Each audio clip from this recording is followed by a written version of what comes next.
তুমি জানতে না বুঝি, আসলে স্নিগ্ধতা হলো একটি বর্ষাকাল? কেউ বলেনি তোমাকে?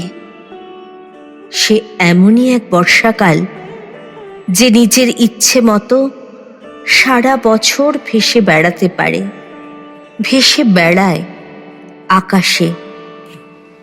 আজ এখানে বৃষ্টি হলো খানিক, তো কাল ওখানে বাদলা। সেই সঙ্গে থেকে থেকেই ঝোড়ো হাওয়া আর ঘূর্ণি বাতাস তো আছেই। আমি চোখ বন্ধ করলেই দেখতে পাই, যেই বৃষ্টি শুরু হলো অমনি বাচ্চারা সব হাত ছাড়িয়ে ছুট লাগালো মাঠে ঘাটে। আর মাটির দেয়াল ও টিউকলের সামনে দাঁড়িয়ে গাঁয়ের বউরা খাল থেকে বিল থেকে তাদের হাঁসগুলোকে ডাকতে লাগলো, চই চই, চই চই, চই চই।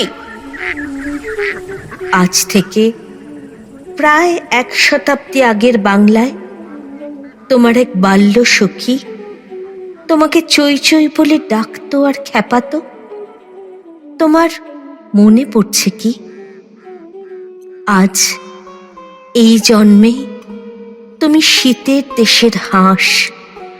কোন সরোবর থেকে কোথায়, কোন সরোবরে সাঁতার কাটতে যাও।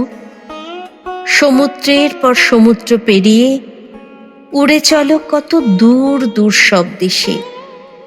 কিন্তু এবার এই জন্মেও একজন তোমাকে তোমার সেই 100 বছর আগেকার ডাক নাম ধরে ডাকছে, একেবারে নিঃশব্দে ডাকছে, চই চই, চই চই, চই চই। আর তুমি বোধহয় কিচ্ছুই শুনতে পাচ্ছ না, তাই না?